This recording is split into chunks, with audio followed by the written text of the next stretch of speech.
Bonjour, j'ai le plaisir d'accueillir Guéric Faure. Bienvenue. Bonjour, merci. Vous êtes le cofondateur de Woog. Alors Woog, c'est une solution pour le remplacement des personnels de santé. Je fais simple. Racontez-nous concrètement ce qui se cache derrière cette solution et ça veut dire quoi?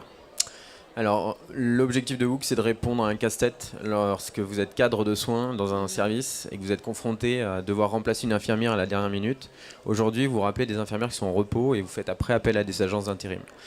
Avec le CHU de Montpellier, on a développé il y a 3 ans une solution en partenariat avec les partenaires sociaux qui va permettre d'alerter les salariés volontaires de l'établissement dans un premier temps. D'ailleurs, quand on dit une solution, c'est technique. Exactement, web et mobile. C'est un site web et une application mobile sur lesquels les salariés des établissements vont pouvoir s'inscrire, faire acte de candidature pour recevoir ponctuellement. Je suis disponible au cas où. Je suis disponible sur les compétences et les services dans lesquels j'ai envie de travailler, de manière à pouvoir recevoir les missions une fois que le besoin se fait sentir.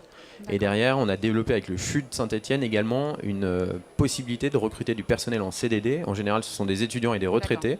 Et on gère tout le parcours du remplacement, de l'acte de la candidature jusqu'à l'édition de contrat et le passage en paye. D'accord. Alors aujourd'hui, vous avez 3 ans d'existence. Oui. Ça représente quoi en termes de chiffres? Alors en termes de chiffres, l'année dernière, on était sur le salon. On avait 10% des CHU de France. Aujourd'hui, on a 40% des CHU de France. Donc voilà, pour montrer un peu l'évolution d'une année à l'autre. En termes de nombre de missions lancées, puisque c'est là-dessus aussi qu'on a des indicateurs, on est entre 2000 avec des pics à 3000 missions jour. Donc on est sur des très gros volumes d'usage et on est en réalité en équipe des EHPAD, des cliniques également et des établissements à but non lucratif. Donc on ne se focalise pas uniquement sur les établissements de santé. Et désormais, avec une nouvelle loi de santé et l'organisation sur le territoire, avec les groupements interhospitaliers de territoire, les GHT, on équipe aussi des GHT. Et enfin, le dernier niveau, c'est au niveau de la région, au niveau de l'État. On arrive à coordonner, à faire du remplacement médical, donc de médecins, notamment des urgentistes, en Ile-de-France et en Centre-Val de Loire. Donc c'est des projets qui ont été lancés, qui ont été portés par les ARS, donc les agences régionales de santé, sur lesquels on a gagné le marché. D'accord. Il n'y avait aucune solution publique qui existait là-dessus? Non, il n'y avait aucune solution publique qui existait là-dessus et c'est une solution qu'on a co-développée avec les établissements publics. Oui, d'accord. Du coup, ok. Et juste, si on revient un petit peu en arrière, vous, quel est votre parcours à vous, entrepreneur, et comment vous avez géré ce succès fulgurant en 3 ans? Alors, c'est pas vraiment un succès parce que la boîte est bien plus âgée. Donc on a échoué à plusieurs reprises au sein de Woog. Alors, comme quoi, voilà, et on n'en est pas mort. On avait à chaque fois encore un peu de trésor, et donc on a pivoté. On a pivoté 2 fois chez Woog, avec la même équipe et avec les mêmes associés, les mêmes salariés. Comme quoi, on le répète ici, l'échec n'est pas forcément la fin de l'histoire. Il faut savoir aussi rebondir. Ouais, exactement. Il faut rebondir avec des gens et il faut bien s'entourer, principalement. Que ce soit des personnes qui mettent du cash dans la boîte, il faut qu'elles vous rapportent pas que du cash, mais des conseils, des réseaux. Pareil, les salariés, il faut prendre soin d'eux. Et eux, du coup, ils prennent soin de vous en conséquence, soin de vous, de la société, quoi. Oui, c'est sûr. Aujourd'hui, c'est quoi les prochaines étapes? Vers quoi vous avez envie d'aller? Alors, l'année dernière, on a atteint l'équilibre financier. Donc on est content et aujourd'hui on est sur une étape d'accélération. Donc on a doublé quasiment la taille de l'entreprise. On est 25. On a encore beaucoup de postes à pourvoir au sein de notre entreprise. Et les enjeux, c'est tout simplement donc des développeurs informatiques, des commerciaux, du service client et des déploiements.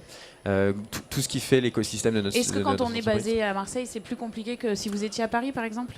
Alors oui et non. Alors on est basé à Marseille, on est basé également, l'équipe de développement est à Sophia Antipolis, donc on est vraiment une entreprise qui fait le grand écart en PACA.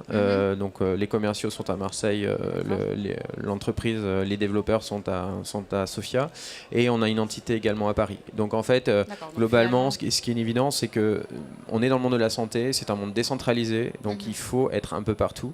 Et le dernier recrutement, c'est un recrutement en Bretagne. Comme quoi? D'accord. Juste pour terminer, quel conseil vous êtes venu donner? Vous étiez présent sur le grand débat là, au salon aujourd'hui. Quel message que vous avez transmis? Quel conseil vous avez envie de donner à vos collègues entrepreneurs qui sont ici? Le conseil que je donne, je vais en donner 2. C'est déjà, il faut s'accrocher parce que c'est. Et vous êtes bien placé pour. Voilà, il faut s'accrocher et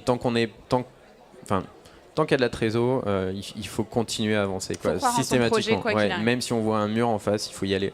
Parce que finalement, on va peut-être l'exploser. Donc ça, c'est le premier conseil. Et puis surtout, s'orienter sur les clients first. Si on a échoué 2 fois chez Hoog au préalable, c'est parce qu'on a écouté et qu'on a mis en place des produits qui n'avaient pas d'usage. Et donc, on s'est réorienté. Ouais, on était des experts de la gestion de crise et je vous passerai l'historique, mais on s'est focalisé à un moment donné sur un besoin très clair qui avait été exprimé par un établissement de santé qui avait testé, qui avait expérimenté des solutions et ils n'avaient pas la technologie. Donc nous, on est arrivé avec la technologie. Mais après, on a tout conçu. Le parcours de soins, c'est 5 modules avec plein de spécificités. Chaque module ont été co-conçus avec nos clients. Très bien. On n'oublie jamais les besoins du client. Voilà, c'est ce qu'on retiendra. Ceux qui payent. Merci beaucoup. Merci beaucoup.